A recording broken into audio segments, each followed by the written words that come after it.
Bismillah mon ender Pular English. You welcome in Pular English.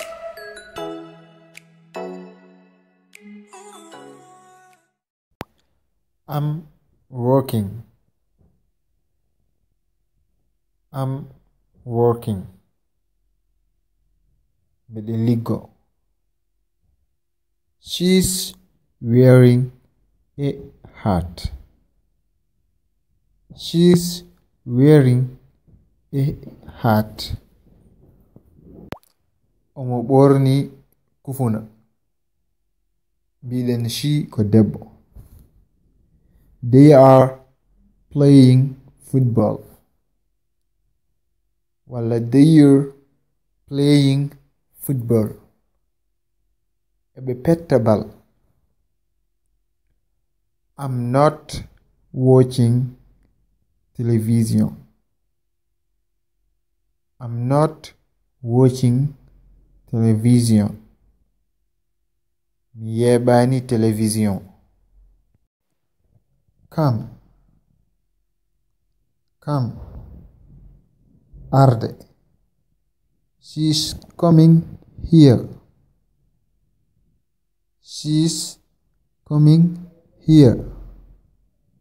Omo arado. Right. Right.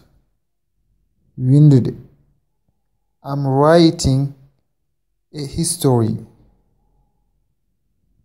I'm writing a history. Beɗe winda histoire. Dance. Dance. She's dancing a good song. She's dancing a good song. Omo ama music bell. Run. Run. Dogdu.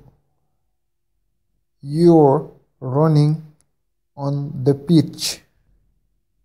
You're running on the pitch. Odon doga e terrain. Sit. Sit. Jodade. She's sitting on the bench.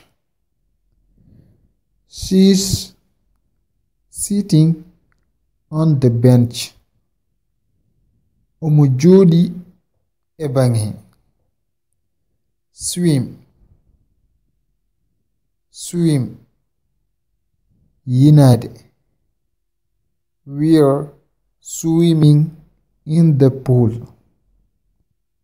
We're swimming in the pool. Eden loto epizinhe.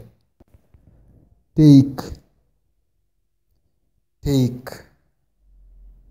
He's taking a breakfast. He's taking a breakfast. Omo hachito. Have. Have. They're having a dinner. They're having a dinner. Ebe kirto. Lie. Lie. He's lying. He's lying. Offenat. Play. Play. They're playing ski.